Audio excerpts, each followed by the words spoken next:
ఈరోజు దేవుని యొక్క వాక్యంలో నుంచి ఈ వచనం ద్వారా ప్రభు మనతో మాట్లాడబోతున్నాడు. ఏంటి ఆ వచనం? ఆకాశము కంటే అత్యున్నతుడవుగా నిన్ను కనబరుచుకొనుము. దావీదు యొక్క కోరిక ఇది. దేవా, ఆకాశము కంటే అత్యున్నతుడుగా నిన్ను కనబరుచుకొనుము. ఎందుకు ఈ కోరిక కోరాడు? అసలు దేవుడు ఆకాశము కంటే ఎందుకు అత్యున్నతుడు? అదే ఈరోజు దేవుని యొక్క వాక్యంలోంచి మనం చూడబోతున్నాం. దేవుని బిడ్డలారా, ఈ యొక్క కీర్తనల గ్రంథాన్ని మనం గమనిస్తే 73 కీర్తనలు దావీదు రాశాడండి. ఎన్ని కీర్తనలు? 73 కీర్తనలు దావీదు రాశాడు. ఆసాపు 12 కీర్తనలు రాశాడు. తర్వాత కోరవ్ కుమారులు 10 కీర్తనలు రాశారు.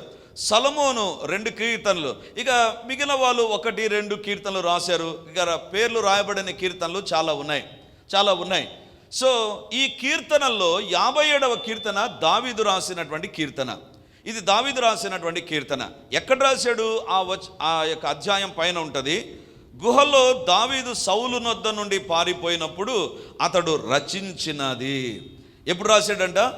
సౌలు వద్ద నుండి పారిపోయినప్పుడు, అంటే ప్రాణాన్ని అరచేతుల్లో పెట్టుకొని పారిపోయినప్పుడు బైబిల్లో వ్రాయబడింది. అప్పుడు దావీదు ఈ కీర్తన రాశాడు.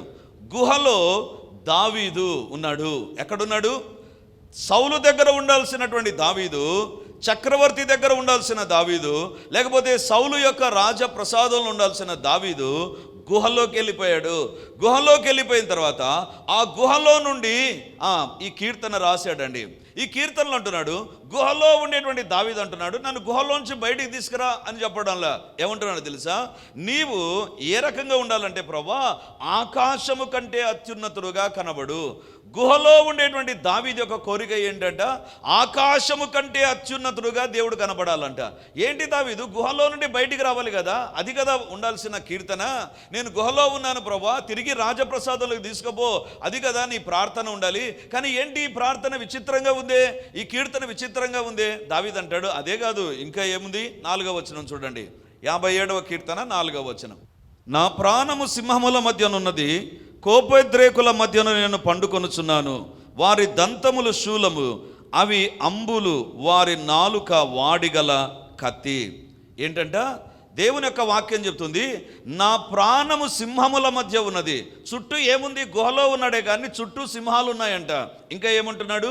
సింహాలే కాదు, నా పైన బీపీలు పెంచుకున్న వాళ్ళు ఉన్నారు, కోపోద్రేకులు ఉన్నారు. నేనంటే కోపం, నేనంటే ఏదో ఒక తెలియనటువంటి ఆవేశం, ఆక్రోశం కలిగిన వాళ్ళు ఉన్నారు. వాళ్ళ మధ్య నేను పండుకుంటున్నాను ప్రభా. ఒకటేమో సింహముల మధ్య ఉన్నాను, క్రూర జంతువులు ఎప్పుడు లోపలికి వచ్చి ఏం చేస్తాయో తెలియనటువంటి పరిస్థితిలో ఉన్నాను. రెండవదిగా నేను కోపోద్రేకుల మధ్య ఉన్నాను. సౌలే కాదు, సౌలుతో ఉన్నటువంటి జనాంగమే కాదు, లేకపోతే ఇతని ఫ్రెండ్స్ కూడా కోపపడ్డారో ఏమో. బైబిల్లో వ్రాయబడింది, కోపోద్రేకుల మధ్య దావీదు పండుకొని ఉన్నాడంట. ఇప్పుడు ఏమడగాలి? సింహాలను పారద్రోలు ప్రభా అని అడగాలి. అది అడగడంలే, ఆకాశము కంటే అత్యున్నతుడుగా కనబరుచుకో ప్రభా అంటున్నాడు. రెండవదిగా అంటున్నాడు, నేను కోపోద్రేకుల మధ్య పండుకొని ఉన్నాను ప్రభా. నేనంటే కొంతమందికి కోపం ఎక్కువైపోతుంది ప్రభా, నా పైన కోపగించే వాళ్ళు ఉన్నారు ప్రభా. అయినా కోపగించే వారిని ప్రక్కన పెట్టు అనడంలా, నా దేవుడవైన నీవు ఆకాశము కంటే అత్యున్నతుడుగా కనబరుచుకో. దేవుని బిడ్డలారా, ఎందుకు ఆ మాట అంటున్నాడు? Why he's having that special desire? ఎందుకు ఈ ప్రత్యేకమైన కోరిక అతడు కలిగి ఉన్నాడు? ఆకాశము కంటే అత్యున్నతుడుగా కనబరుచుకో ప్రభా. ఎందుకండి? దేవుడు ఆకాశము కంటే అత్యున్నతుడే కదా, 3వ ఆకాశంలో ప్రభు ఉన్నాడు కదా. కానీ ఎందుకు ఆ మాట అంటున్నాడు? ఆకాశము కంటే అత్యున్నతుడుగా కనపరుచుకోమని చెప్పాల్సిన పనేముంది? దేవుడు ఆల్రెడీ అత్యున్నత సింహాసనం పైన ఉన్నాడు అని యెషయా 6:1 వ్రాయబడి ఉంది.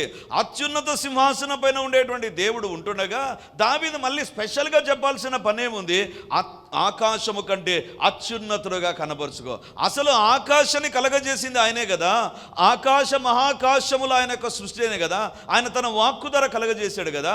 మరి దావీదు ఎందుకు ఈ ప్రార్థన చేస్తున్నాడు? ఎందుకు ఈ కోరిక వెళ్ళబుచ్చుతుంటున్నాడు?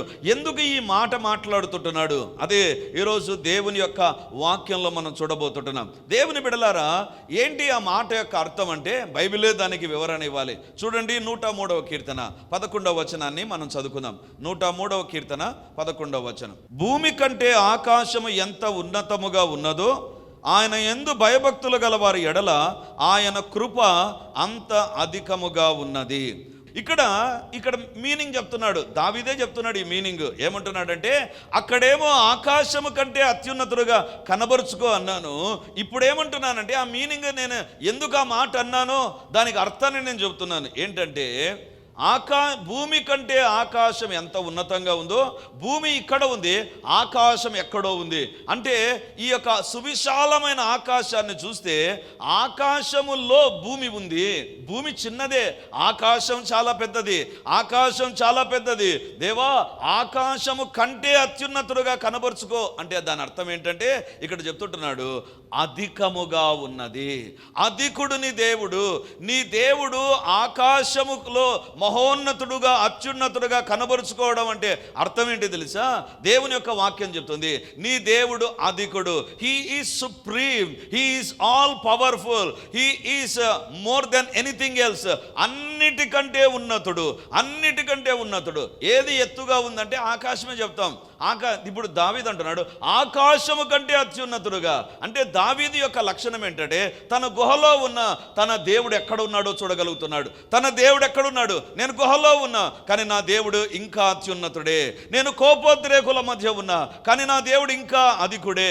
నేను సింహముల మధ్య ఉన్నా నా దేవుడు అధికుడే. దేవుని బిడలారా, ఎవరిని దేవుడు తెలుసా? నీ చుట్టూ ఉండే పరిస్థితుల కంటే, నీ చుట్టూ ఉండేటువంటి వ్యక్తుల కంటే, నీ పైన కోపగించే వారి కంటే, నీ పైన ప్రతీకారం తీర్చుకోవాలనే వారి కంటే అత్యున్నతుడు ఆయన. హల్లెలూయా. ఈరోజు ఎలాంటి దేవుని సేవిస్తున్నాం తెలుసా? ఈ ఈస్ ఇన్కంపారబుల్, ఎవరితో కూడా పోల్చలేం. అందుకే దావీదు అంటున్నాడు ఆకాశమే గొప్పది ప్రభువా, ఆకాశమే ఉన్నతమైంది, ఆకాశమే ఎత్తుగా ఉండేటువంటిది, కానీ దానికంటే నువ్వు అత్యున్నతుడవు ప్రభువా. ఉన్నతుడు కాదు చెప్పేది అక్కడ, అత్యున్నతుడు. Your God is all together all powerful. అన్నిటికంటే అన్ని విషయాల్లో ఆయన అధికుడుగా ఉన్నాడు. హల్లెలూయా, హల్లెలూయా, హల్లెలూయా. దేవుని బిడ్డలారా, ఈరోజు దేవుని యొక్క వాక్యంలో నుంచి ఎందుకు దేవుడు ఆకాశము కంటే అధికుడు, దేవుని యొక్క వాక్యంలోంచి మనం చూడబోతున్నాం. ఏ విషయాల్లో ఆయన అధికుడు, ఏ విషయాల్లో ఆయన అధికుడు? ఒక 4 విషయాలను ప్రభు మన ఎదుట ఉంచాలని కోరుతున్నాడు. హెబ్రీలకు రాసిన పత్రిక 7వ అధ్యాయం 26వ వచనం. పవిత్రుడును నిర్దోషియు నిష్కల్మషుడును పాపులలో చేరక ప్రత్యేకముగా ఉన్నవాడును. ఆ తర్వాత ఉంటుంది ఆకాశ మండలము కంటే మిక్కిలి దేవుని బిడ్డలారా, ఆకాశము కంటే మిక్కిలి హెచ్చైనటువంటి ప్రధాన యాజకుడు. పౌలు అంటున్నాడు, నేను యేసు ప్రభును చూశాను, లోకంలో మోషే ఏర్పరిచినటువంటి ప్రధాన యాజకులందరినీ చూశాను. అంటే మోషే ప్రత్యక్ష గుడారాన్ని ఏర్పరిచాడు. ప్రత్యక్ష గుడారంలో చాలామంది యాజకులు ఉన్నారు, ప్రధాన యాజకులు ఉన్నారు. అప్పటి నుంచి వరుసగా అందరినీ ఒకవేళ స్టడీ చేశాడేమో పౌలు. ఇప్పుడు ఏమంటున్నాడు తెలుసా? ప్రధాన యాజకులు చాలామంది ఉన్నారు, కానీ ప్రధాన యాజకుల్లో ఎవరు యేసు ప్రభు తెలుసా? ఆకాశ మండలము కంటే మిక్కిలి హెచ్చైన వాడు. ఎందుకు ఆ మాట అంటున్నాడంటే 27వ వచనం చూడండి. ఈ ప్రధాన యాజకుని యొక్క ప్రత్యేకత ఏంటి తెలుసా? అందరు ప్రధాన యాజకులు 2 పనులు చేస్తారండి. యాజకులు ఉంటారు, యాజకులందరికి పైన ప్రధాన యాజకుడు ఉంటాడు. ఈ ప్రధాన యాజకుడు ఏం చేస్తారంటే సంవత్సరానికి ఒకసారి అతి పరిశుద్ధ స్థలంలోనికి వెళతారు. ఇశ్రాయేలు దేశంలో చర్చి అనేటువంటిది ఏ రకంగా ఉండేటువంటిది అంటే, ఒకటి అతి పరిశుద్ధ స్థలము, అతి పరిశుద్ధ స్థలం తర్వాత పరిశుద్ధ స్థలం, ఆ తర్వాత ప్రజలు కూర్చుంటారు, వరుసగా కూర్చుంటారు. ఆ తర్వాత బయట బలి ఇచ్చేటువంటి స్థలం ఉంటుంది. బలి ఇచ్చే స్థలంలోనికి ఎవరైనా వెళ్ళొచ్చు, మామూలుగా ప్రజలు కూర్చునే స్థలంలో ఎవరైనా కూర్చోవచ్చు, కానీ పరిశుద్ధ స్థలం అనేటువంటిది ఒకటి ఉంటుంది, అక్కడ యాజకులే ఉండాలి. అతి పరిశుద్ధ స్థలంలోనికి ఎవ్వరు వెళ్ళకూడదు. యాజకుడు కానీ ప్రధాన యాజకుడు కానీ ఎవ్వరు కూడా వెళ్ళకూడదు. ఆ ప్రధాన యాజకుడు కానీ వెళ్ళనటువంటి ఆ యొక్క అతి పరిశుద్ధ స్థలానికి ఒక కట్టనేసింటారు. లోపల మందసం ఉంటుంది, లోపల కెరూబులు కలిగినటువంటి మందసం ఉంటుంది. సంవత్సరానికి ఒక్కసారి ప్రధాన యాజకుడు లోపలికి వెళ్తాడు, భయపడుతూ ఎంత పరిశుద్ధుడుగా ఉంటూనే లోపలికి వెళ్తాడు. ఒక్కవేళ ఆయనలో పాపం ఉందంటే ఆ పరిశుద్ధ స్థలంలో అడుగు పెట్టిన వెంటనే చచ్చిపోతాడు. అందుకే ప్రధాన యాజకునికి దట్టి ఉంటుంది. అందుకే ఇప్పుడు మెయిన్ లైన్ చర్చెస్లో పాస్టర్ దట్టి కట్టుకుంటాడు. ఎందుకు దట్టి కడతారు తెలుసా? ఆ యొక్క దట్టి అంటే బెల్ట్. ఆ బెల్ట్కి ఒక చైన్ కడతారండి, లేదా ఒక తాడు కడతారు. ఆ తాడు కట్టి లోపల నుంచి బయటికి వెళ్ళిపోతుంది. అంటే అతి పరిశుద్ధ స్థలంలో ఒకవేళ చచ్చిపోతే ఎవడైనా లోపలికి వచ్చి తీసుకుపోయాడంటే వాడు చచ్చిపోతాడు. అందుకే చైన్ కట్టి బయటికి లాగేటువంటి వాళ్ళు. బయటికి వచ్చిన తర్వాత వాళ్ళ ఇంటికి ఇచ్చేసి భూస్థాపన చేసుకోండి అని చెప్పేవాళ్ళు. ప్రధాన యాజకునిలో పాపాలు ఉన్నాయి. ప్రధాన యాజకుడు చచ్చిపోయేటువంటి పాపం చేసిన వ్యక్తిగా ఉంటాడు. కానీ యేసుప్రభు ఎవరంట? యేసుప్రభు అలాంటి ప్రధాన యాజకుడు కాదంట. యేసుప్రభు పాపము లేని ప్రధాన యాజకుడు, పరిశుద్ధుడైన ప్రధాన యాజకుడు. ఇప్పుడు 26వ వచనం చదువుదాం. అందరం చదువుదాం.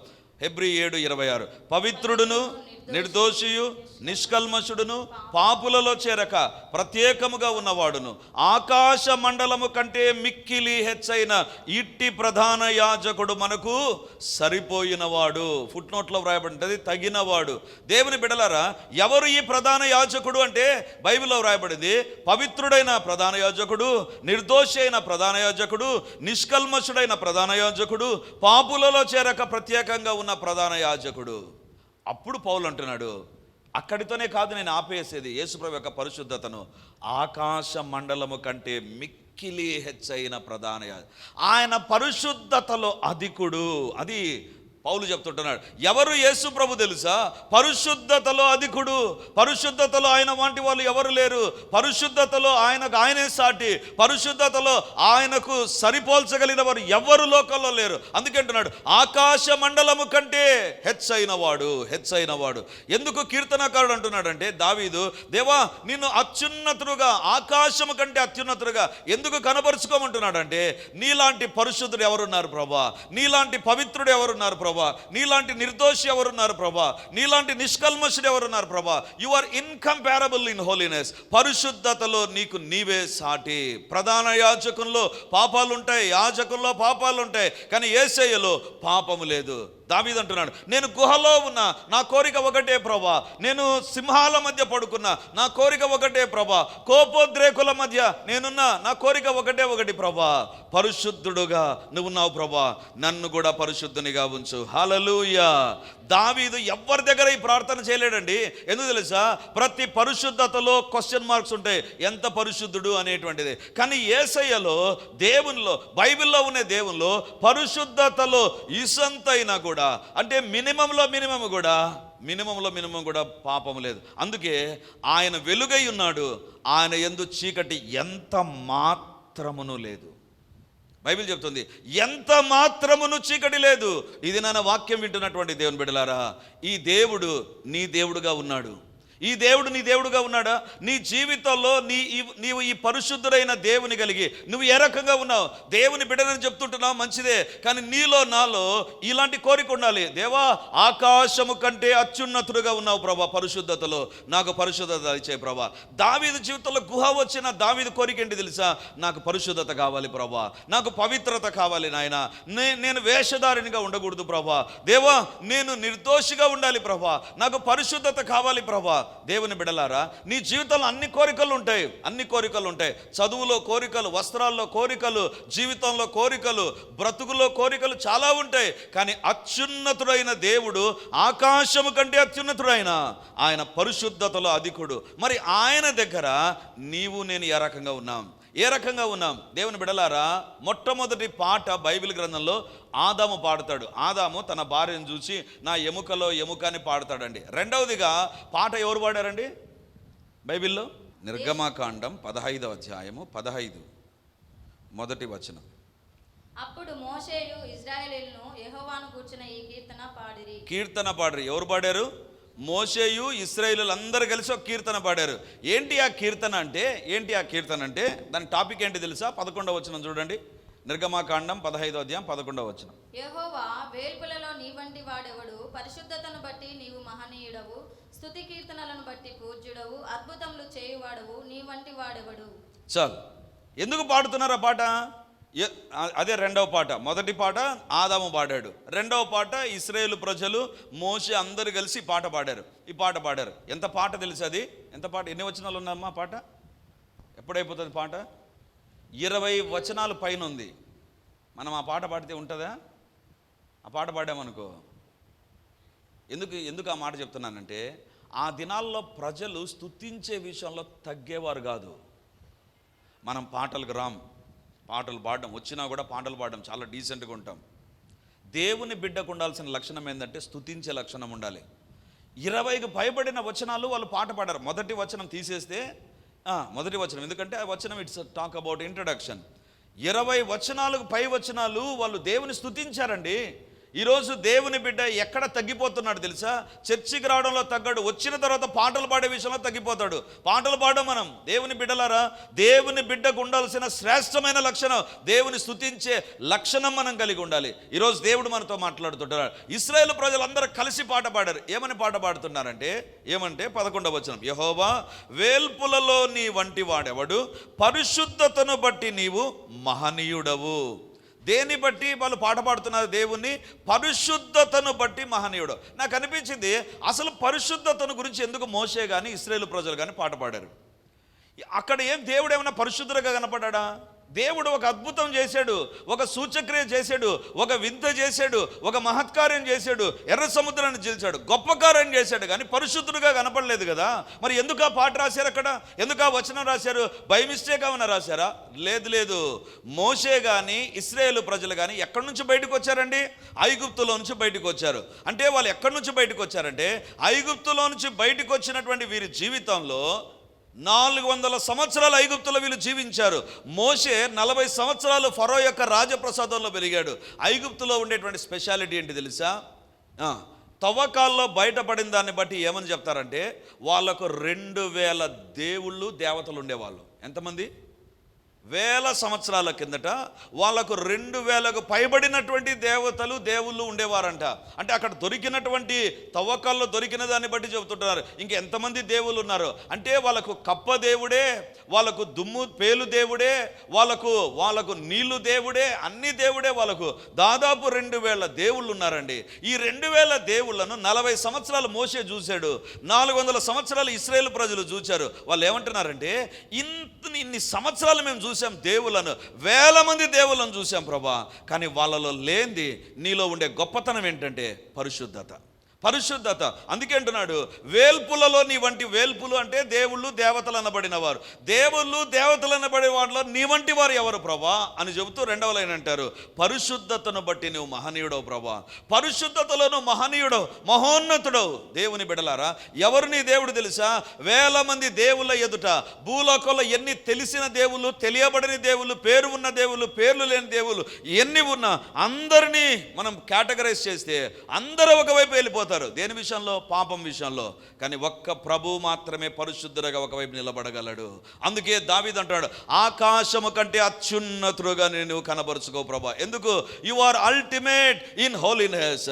పరిశుద్ధతలో నీకు నీవే సాటి ప్రభా. నీకు నీవే ఎవ్వరు లేరు, నీతో సమమైన వారు ఎవరు లేరు. ఈరోజు దేవుడు మనతో మాట్లాడుతుంటున్నాడు. మన జీవితాలను మనం పరీక్షించుకుందాం. ఏ దేవుని దగ్గరకు నువ్వు వచ్చావు తెలుసా? పరిశుద్ధతలో ఆయన మహనీయుడు.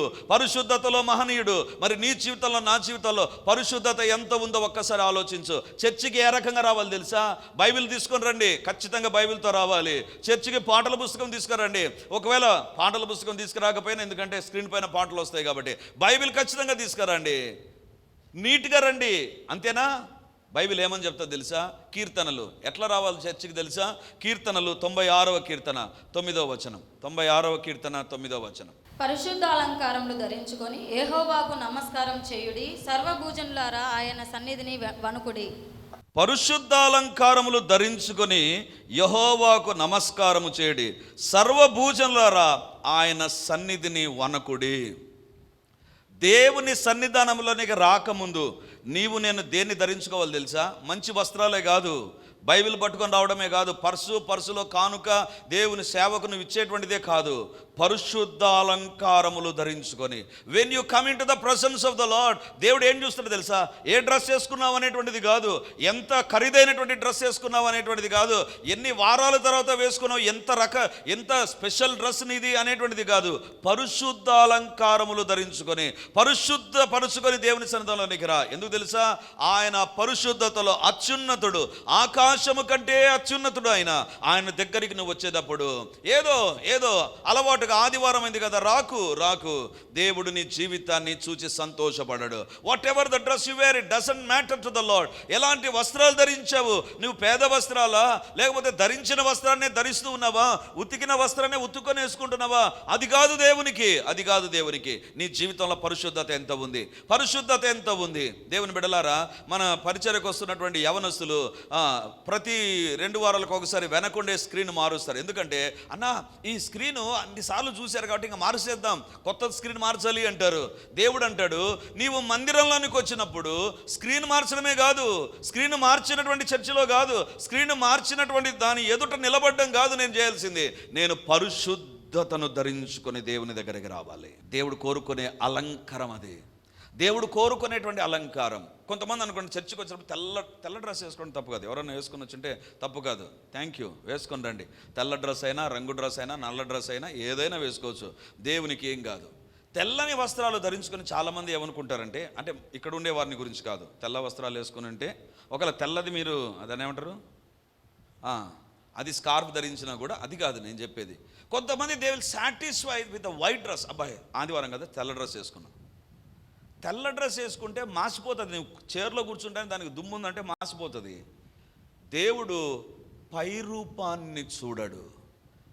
దేవుడు అంతరింద్రియాలను పరిశోధించే నీతి కలిగిన దేవుడు ఏం చేస్తాడంట, పై రూపాన్ని చూడడు అని ఉంది, కానీ లోపల భాగాన్ని చూస్తే అంతరింద్రియములను పరిశోధించే దేవుడు అంట. పరిశోధన అంటే ఏంటి తెలుసా? రీసెర్చ్ అంటే ఏంటి? ఒక దాన్ని ఊరికే చదివా ఓకే అనేటువంటి డాక్టరేట్ ఇవ్వరండి. ఒక దానిపైన నువ్వు రాయాలి. నేను PhD థీసిస్ కోసం గ్రేస్ పైన రాశానండి. అంటే మా పాప పైన కాదు, బైబిల్లో ఉండేటువంటి గ్రేస్, కృప అనే దానిపైన 250 పేజీలు రాశాను నేను.